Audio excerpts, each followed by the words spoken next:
tuli guys sejak kecil, tapi dia bisa dengar bisikan.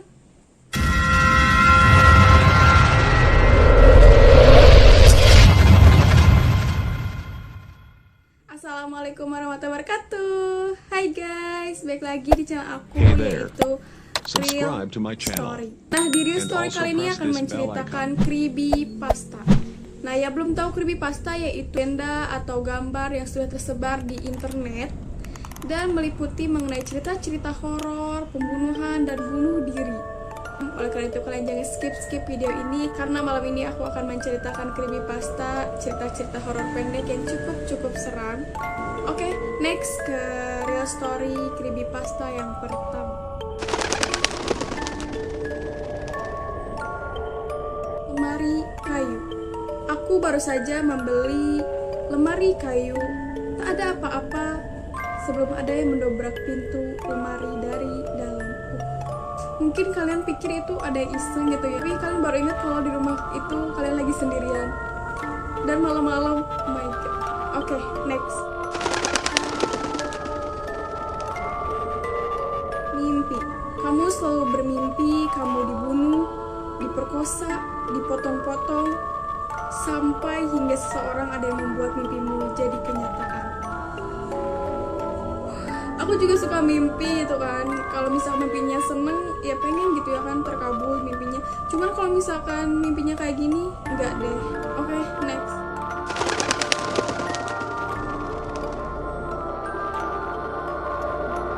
Bandara. Aku menghubungi ayahku untuk menjemputku di bandara esok. Keesokan harinya, ayahku mengirim fotonya bersamaku di bandara. Padahal aku tertinggal di pesawat.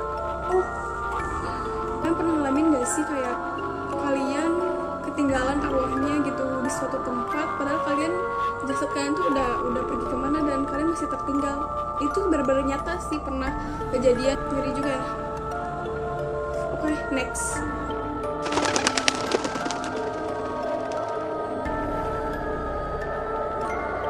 Pintu. Aku terguncang takut dengan apa yang ada di belakang pintu itu. Ketika aku mengintip di dalam lubang kunci, aku melihat hanya satu mata yang tidak berkedip menatapku.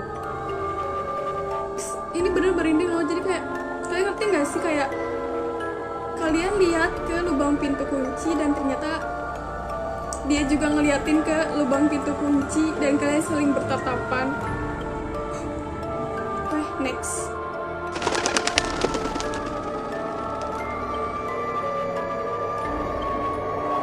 Tuli. Terdengar bisikan suara dari luar rumahku, tetapi aku sadar aku sudah tuli sejak kecil. Dia udah tuli guys sejak kecil, tapi dia bisa dengar bisikan. Oke, next.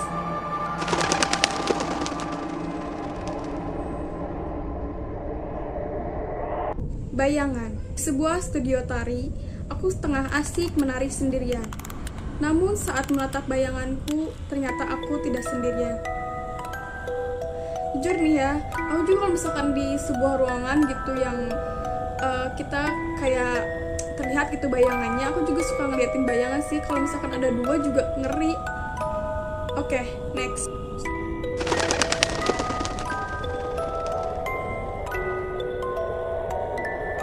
Suamiku. Aku merayap ke atas ranjang di mana suamiku tengah tertidur pulas.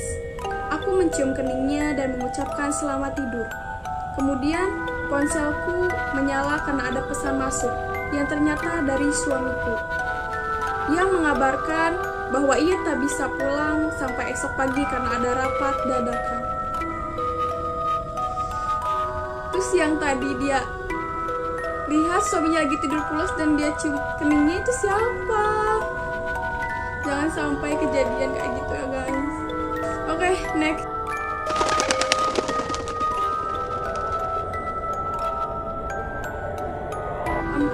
Kamu lelah setelah seharian bekerja. Saat akan mematikan lampu, sebuah tangan dingin tersentuh olehmu. Aku tim kalau tidur harus matiin lampu. Gak bisa kalau tidur lampunya nyala tuh gak bisa. Dan rumah aku tuh kalau misalkan malam tuh wajib banget seluruh rumah itu dimatiin lampunya gitu, kecuali dapur gitu kan sama kamar mandi.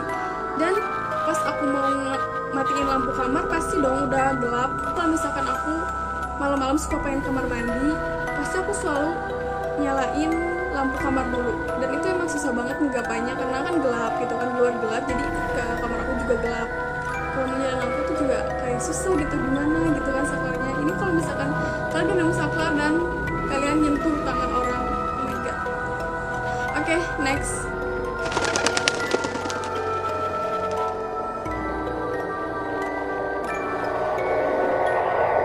Kucingku. Aku selalu mengira kucingku mengalami gangguan penglihatan karena matanya selalu terpaku ke arahku. Hingga suatu hari kusadari yang selalu dipandangnya adalah sesuatu yang selalu mengikutiku. Ya bener sih, aku juga punya kucing dan kalau dia ngelihat sesuatu tuh kayak dilihat terus, dan aku baru sadar kalau misalkan emang kucing tuh emang bisa lihat gitu kan. Dan kalau misalkan dia ngelihat sesuatu pasti dia bakal dilihat terus, dan ngeri juga kalau dilihat terus ke aku dan ternyata itu bukan ke aku tapi yang ada di belakangku. Ini oke, next.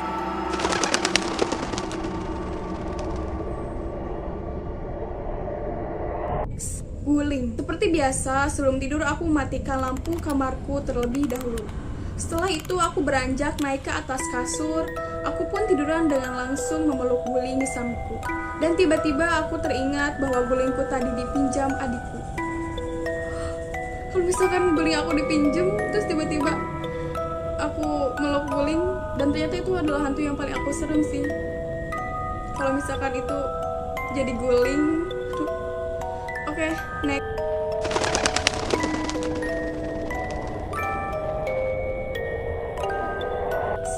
Boneka. Aku suka sekali main sama bonekaku, tapi tidak lagi semenjak ia jadi jahat dan suka menamparku. Oh my god, untung aku gak punya boneka.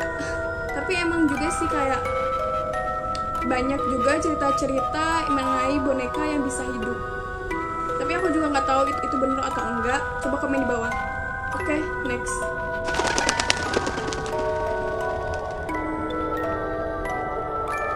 Film. Kamu sedang menonton film berdua saja dengan pacarmu, dan ia menyandarkan kepalanya di bahumu. Kemudian kamu menengok ke dapur hanya untuk melihat pacarmu ternyata berada di sana membuat popcorn. Jadi yang bersandar sama dia itu siapa? Makanya nontonnya jangan berduaan karena yang ketiga. Oke, next.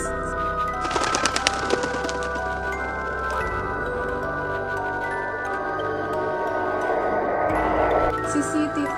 Malam ini aku shift malam sendirian. Kulihat di monitor keamanan serawut wajah di dalam gudang menatapku ke arah CCTV. Oh, pura-pura nggak tahu aja atau lari. Serem kan, malam-malam siapa di gudang gitu kan. Oke, next.